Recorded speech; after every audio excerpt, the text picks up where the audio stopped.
Video শুরুর আগে একটি জরুরি সতর্কতা। এই ভিডিওটি শুধুমাত্র শিক্ষামূলক তথ্যের জন্য তৈরি। আপনার যদি হার্টের সিরিয়াস সমস্যা, কিডনি রোগ বা বিশেষ কোনো ডায়েট চার্ট থাকে, তবে খাদ্যাভ্যাস পরিবর্তনের আগে অবশ্যই একজন বিশেষজ্ঞ ডাক্তারের পরামর্শ নিন। ডিমের কুসুম মানে কি কোলেস্টেরল আর হার্ট অ্যাটাক? ডাক্তাররা কি আপনাকেও ডিম খেতে বারণ করেছেন?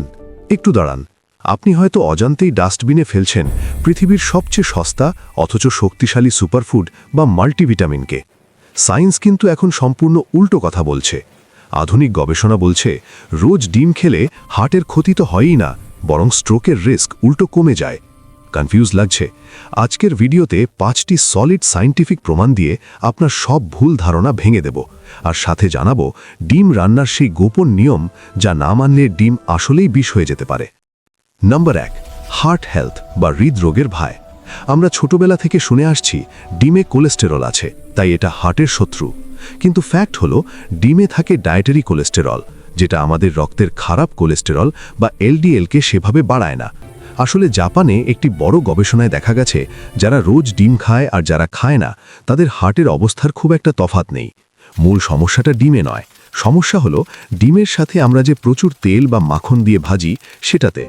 উল্টো ডিমে থাকা ওমেগা 3 ফ্যাটি অ্যাসিড হার্টকে প্রোটেক্ট করে, তাই কুসুম ফেলে দিয়ে আপনি আসলে হার্টের বন্ধুকেই ফেলে দিচ্ছেন। নাম্বার 2, ব্রেইন পাওয়ার। ছাত্রছাত্রী বা যারা সারাদিন মেন্টাল প্রেশারে কাজ করেন, তাদের জন্য এটা মাস্ট। ডিমে থাকে কোলিন। এটা আপনার ব্রেনের মেমোরি আর লার্নিং পাওয়ারের ফিউল হিসাবে কাজ করে। বিশেষ করে গর্ভবতী মায়েদের জন্য ডাক্তাররা ডিম খেতে বলেন, কারণ এই কোলিন বাচ্চার ব্রেন ডেভেলপমেন্টের জন্য ক্রিটিক্যাল। তাই ব্রেন শার্প রাখতে চাইলে আজ থেকেই ডায়েটে ডিম মাস্ট। একটা ডিমে প্রায় 100 থেকে 125 মিলিগ্রাম কোলিন থাকে, অথচ আমরা অনেকেই জানি না দুপুরের পর যে ব্রেন ফগ বা ক্লান্তি আসে সেটা কাটাতে কফির চেয়ে একটা সেদ্ধ ডিম অনেক বেশি কার্যকরী। বাচ্চারা পড়া মনে রাখতে পারছে না, কাল থেকে ব্রেকফাস্টে ডিম দিন। আচ্ছা, কথার মাঝখানে একটা প্রশ্ন, আপনি ডিম কিভাবে খেতে বেশি পছন্দ করেন?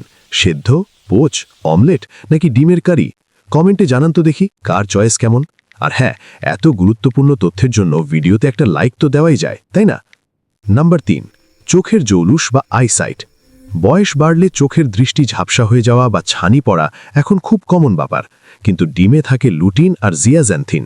এই দুটি শক্তিশালী অ্যান্টিঅক্সিডেন্ট চোখের ইন্টারনাল সানগ্লাস হিসাবে কাজ করে। আমরা যারা সারাদিন ল্যাপটপ বা মোবাইলের নীল আলোর সামনে বসে থাকি, তাদের রেটিনা ড্যামেজ হওয়ার ঝুঁকি খুব বেশি। ডিমের এই উপাদানগুলো সেই ক্ষতিকর ব্লু লাইট ফিল্টার করতে সাহায্য করে। তাই চশমার পাওয়ার ঘন ঘন বদলাতে না চাইলে পাতে ডিম রাখা জরুরি। Number 4, weight loss. অবাক হচ্ছেন? ভাবছেন ডিম খেলে তো মানুষ মোটা হয়। ধারণাটা ভুল। ডিমে হাই কোয়ালিটি প্রোটিন থাকে যা আপনাকে অনেকক্ষণ ফুল রাখে। ভাবুন তো, সকালে এক বাটি কর্নফ্লেক্স খেলে 1 ঘন্টা পরেই ক্ষুধা পায়, কিন্তু 2টো ডিম খেলে লাঞ্চ পর্যন্ত পেট ভরা থাকে। ফলে আপনি বিস্কিট বা চিপস খাওয়া থেকে বেঁচে যান। এভাবেই ক্যালোরি ডেফিসিট তৈরি হয়। গবেষণা বলছে ব্রেকফাস্টে যারা ডিম খায় তারা অন্যদের তুলনায় সারাদিনে প্রায় 400 ক্যালোরি কম ইনটেক করে। অর্থাৎ না খেয়ে ডায়েট করা লাগবে না, শুধু স্মার্টলি ডিমটা অ্যাড করুন। নাম্বার 5, স্কিন আর চুল। ডিমে আছে প্রচুর ভিটামিন B12, বায়োটিন আর সালফার। বাজার থেকে আমরা 1000 টাকা দিয়ে যে বায়োটিন সাপ্লিমেন্ট কিনি চুলের জন্য, ডিম হলো তার ন্যাচারাল সোর্স। চুল পড়া কমাতে, নখ শক্ত করতে আর স্কিন টাইট রাখতে ডিমের কোনো বিকল্প নেই। এটাকে বলা হয় প্রকৃতির বিউটি পিল। ভিডিও শেষ করার আগে সবচেয়ে জরুরি টিপস, ডিম কিভাবে খাবেন। অনেকে কাঁচা ডিম দুধে গুলিয়ে খান শক্তি হবে ভেবে। এটা করবেন না। এতে স্যালমোনেল্লা ব্যাকটেরিয়ার ভয় থাকে আর শরীর প্রোটিনটাও ঠিকমতো শোষণ করতে পারে না। আবার অতিরিক্ত কড়া ভাজা বা পোড়ালেও ডিমের পুষ্টি নষ্ট হয়ে যায়। সায়েন্স বলছে ডিমের সম্পূর্ণ বেনিফিট পেতে সেদ্ধ বা হাফ বয়েলই সেরা। সুস্থ মানুষের জন্য দিনে 1 থেকে 3টে ডিম একদম সেফ।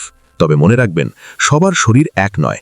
তাই আপনার যদি কোনো বিশেষ শারীরিক জটিলতা থাকে, তবে ডায়েট চেঞ্জ করার আগে প্লিজ ডাক্তারের পরামর্শ নেবেন। সুস্থ থাকুন, ডিম খান।